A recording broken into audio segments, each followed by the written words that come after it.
Hi hello welcome back to my channel. ఈరోజు మన special recipe వచ్చేసి ఈ కాలంలో చాలా ఎక్కువగా దొరికేటువంటి కూర అండి, చింత చిగురు కూర. ఈ కాలంలో చాలా ఎక్కువగా దొరుకుతుంది కదా, దీన్ని చాలా రకాలుగా అయితే వండుకోవచ్చు. నేనైతే ఇప్పుడు ఉల్లిపాయలు వేసి అయితే వండుతున్నానండి. ఇది రైస్లోకి చాలా అంటే చాలా బాగుంటుంది. దీనికోసం నేను ఒక 150 గ్రాముల చింత చిగురు, అలానే 4 ఉల్లిపాయలు తీసుకున్నాను. చింత చిగురు అయితే శుభ్రంగా ఏరుకొని, అంటే చిన్న చిన్న చెట్టు మీద నుంచి వస్తాం కదా, చిన్న చిన్న కాడలు లాంటివి ఏమీ లేకుండా శుభ్రంగా ఏరుకొని కడిగి ఇలా పక్కన పెట్టుకున్నాను. ఉల్లిపాయలు కూడా పొట్టు తీసేసి శుభ్రంగా కడిగేసుకొని సన్నని ముక్కలుగా కట్ చేసుకున్నానండి. ఇప్పుడైతే ఒక బాండిని స్టవ్ మీద పెట్టేసి కూరకు సరిపోయేంత ఆయిల్ వేసుకుంటున్నాను.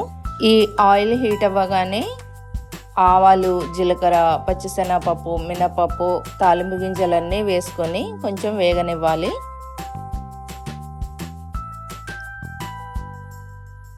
ఇవైతే వేగిపోయాయండి. ఇప్పుడు మనం కట్ చేసి పెట్టుకున్నటువంటి ఉల్లిపాయ ముక్కలు వేసుకొని మంచిగా కలుపుకోవాలి. ఇవి కొంచెం కలర్ చేంజ్ అయ్యే వరకు వేగనివ్వాలండి. లైట్గా కలర్ చేంజ్ అవ్వడంతోనే ఇందులో మనం కూరలో వేయడానికి పసుపు, ఒక 1/2 స్పూన్ పసుపు, అలానే కూరకు సరిపోయేంత ఉప్పు వేసుకొని మరొకసారి కలుపుకొని మళ్ళా కొంచెం సేపు వేగనివ్వాలి. తర్వాత అల్లం వెల్లుల్లి పేస్ట్ ఫ్రెష్ది వేసి కలుపుకున్న తర్వాత మళ్ళా కడిగి పెట్టుకున్నటువంటి కరివేపాకును కూడా వేసుకొని ఒకసారి కలుపుకోవాలి.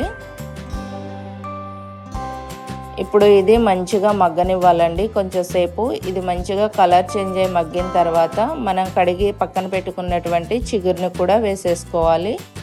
ఇలా చిగురు మొత్తం కూడా వేసుకొని ఇలా మంచిగా కలుపుకోవాలి. చూసారు కదా, చిగురు తొందరగా మగ్గిపోతుంది. దీన్ని ఒక 2 నిమిషాలు మూత పెట్టేసి మగ్గనిచ్చిన తర్వాత చూసారా, ఆయిల్ ఇలా పైకి వచ్చేసింది. ఇప్పుడు దీన్ని మరొక్కసారి ఇలా కలుపుకొని కూరకు కావాల్సినటువంటి కారం, అలానే ధనియాలు, జీలకర్ర పొడి, మెంతి పొడి కొంచెం వేసి దీన్ని మంచిగా మరొక్కసారి ఇలా కలుపుకోవాలి. ఈ కారం, ధనియాలు, జీలకర్ర పొడి, మెంతి పొడి కూర మొత్తం కూడా కలిసేటట్టు ఇలా కలుపుకొని ఒక 2 నిమిషాలు మూత పెట్టయితే మగ్గనిచ్చాలి. 2 నిమిషాల తర్వాత చూసినట్లయితే ఆయిల్ అంతా కూడా ఇలా పైకి వచ్చి కూర పర్ఫెక్ట్గా ఉడికిందండి. అంతేనండి, చాలా సింపుల్ అండ్ ఈజీగా టేస్టీ ఉల్లిగడ్డ చింత చిగురు కర్రీ అయితే రెడీ అయిపోయింది. దీన్ని సర్వింగ్ బౌల్లోకి తీసుకొని ఇక సర్వ్ చేసుకోవడమే.